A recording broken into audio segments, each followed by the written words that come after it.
right, so that's perhaps the biggest political conversation right now in the country. The Lagos State House Speaker who has been impeached, and a woman, Mojisola Miranda, has now emerged as the first female Speaker of the Lagos State House of Assembly since Lagos.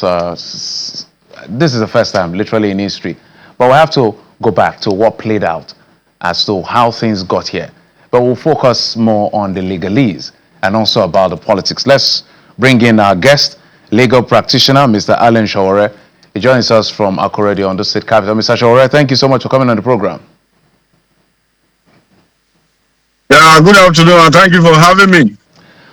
All right, so let's get your take on what is playing out in Lagos broadly before we get out to some of the legalese that I would like your intervention on. Yeah, it's in politics, even generally, change is inevitable. And now we have that biggest news coming from Lagos that the Speaker of the State House of Assembly has been removed. So we have to cope with it, and I want to say congratulations to both of them. He is one of the most successful Speaker of the State House of Assembly that Nigeria has ever produced. Okay, let's talk about some of the legalese. They have mentioned the fact that financial infraction, high-handedness, disrespect to the governor, and all of that. I'm going to go into all of that as much as time allows. But let's talk about the summary termination of a Speaker of the House of Assembly. If you go to Section 92, if my producer can roll it up for me, Section 92, subsection 2C of the Constitution, I want you to give an interpretation to this section, because this is where we look at and say, from what the law, the nuances of the law appears to say, the House members, they don't need any reason to impeach a Speaker. If they wake up on the wrong side of their bed and they're able to put together a resolution and get that to third, they can remove a Speaker. Is that what the law is saying here? Yes, absolutely. By the virtue of the provision of Section 92, Sub 2 of the Constitution of the Federal Republic of Nigeria, and other relevant laws, including the House Standing Order, the Speaker of the House of Assembly of any state in Nigeria can wake up in the morning as a Speaker, resume in his office, and come back in the evening as ordinary floor member. What the only condition that is necessary by the provision of this section is the 2/3 majority. They do not have to give any explanation.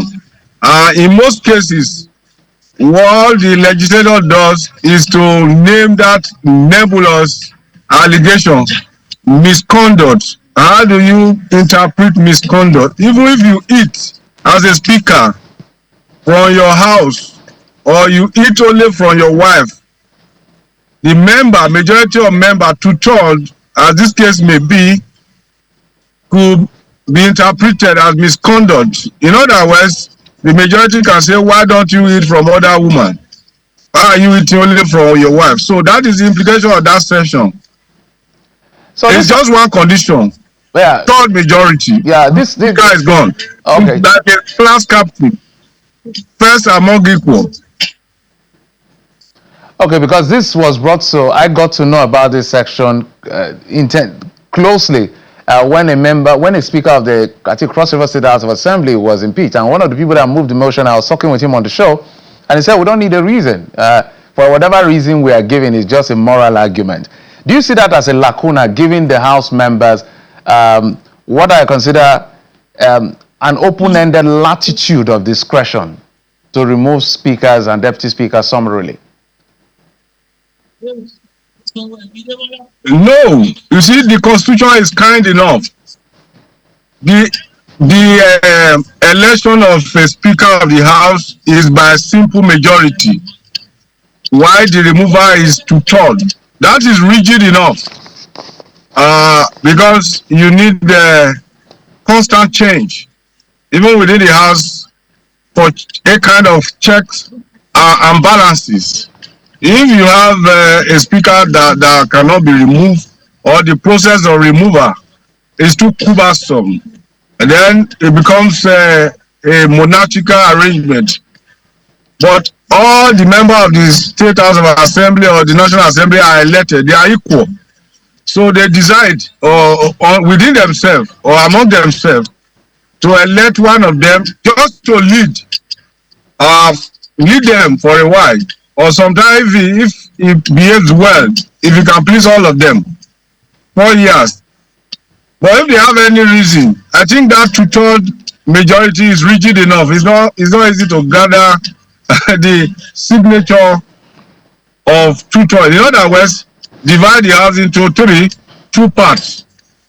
We now remove the speaker. That is democracy. Democracy is about majority. So you do not see this as a lacuna. It's okay in your books.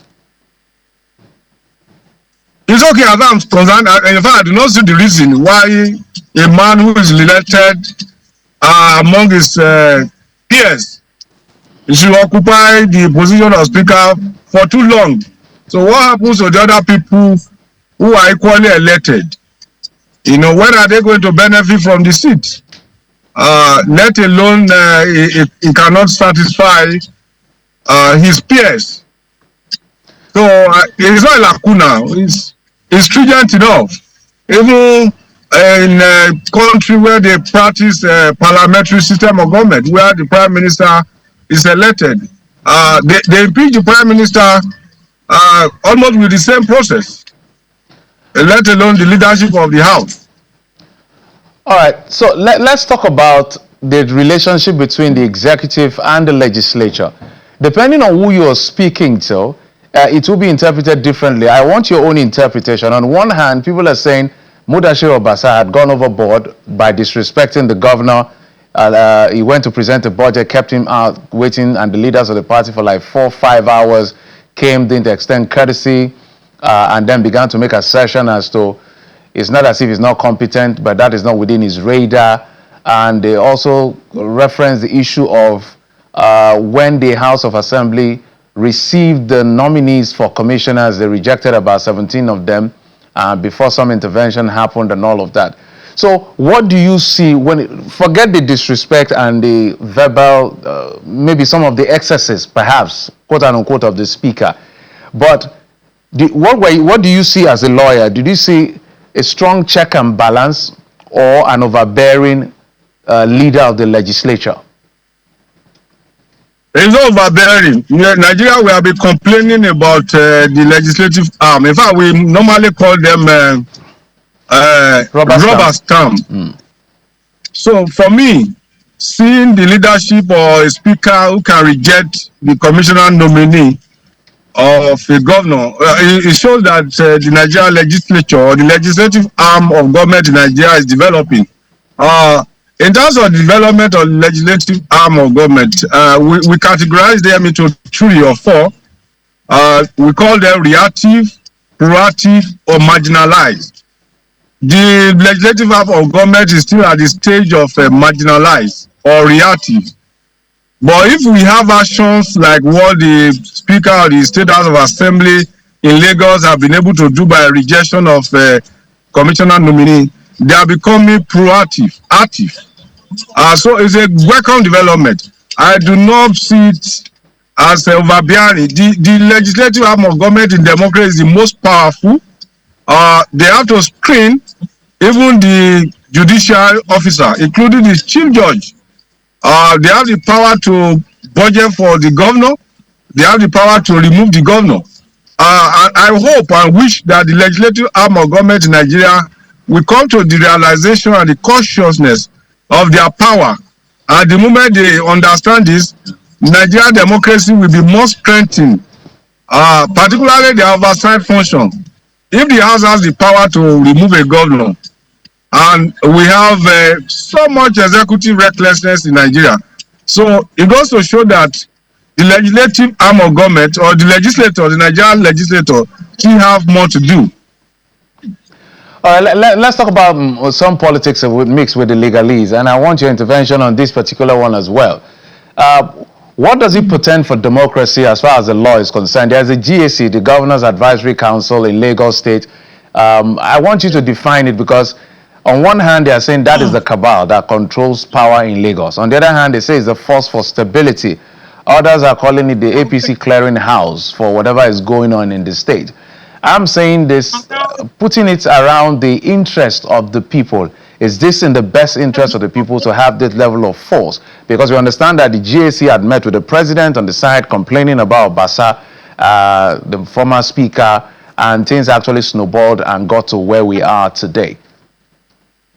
Definitely that cannot be in the best interest of the people. But you know, in Nigeria, you cannot remove this what is called non-state actor. The constitution is very clear about the structure of a state government. The executive, which the governor is the chief executive officer of the state, the legislative arm by the speaker, and the judiciary, which are the chief judge and other judges. So, but in Nigeria, we actually have what you just described as the cabal, but I call them the non-state factor or the non-state actors, who, in talking ultimately, who decide in most cases even what happens within the formal sector. So I am not surprised that we have that strong structure, political structure that which is informal, which is not recognized by the constitution, but which regulate the activities of the government. But definitely, as much as a lot of people may hail it, it can never be in the best interest of the people. But it's good for maybe the leaders. It's a kind of clearing out, just like you have said, because the governor, the politician may not have enough time to sit down with all the political interests, to reconcile all political interests. So they go all out to form this structure, which is the ultimate decider of political permutation. It is only in Lagos, just that the Lagos one is now recognized, almost becoming institutionalized. But I say again, that cannot be in the best interest of the people. So what it will only serve the interest of the politician, the leader. So what does this say about intra-party dissenting voices? Because less of the excesses, of the alleged excesses of the speaker. Yes. Lagos is a very big state, and it's a state that has been controlled by the same party for a very long time. So that is why some of these things are playing out. But your question about the intra-party, again, this is an opportunity for opposition political party to come and be more active, or if possible, proactive, because the role of opposition is to ensure that the government is put or is told to do what is right. So democracy is about opposition putting.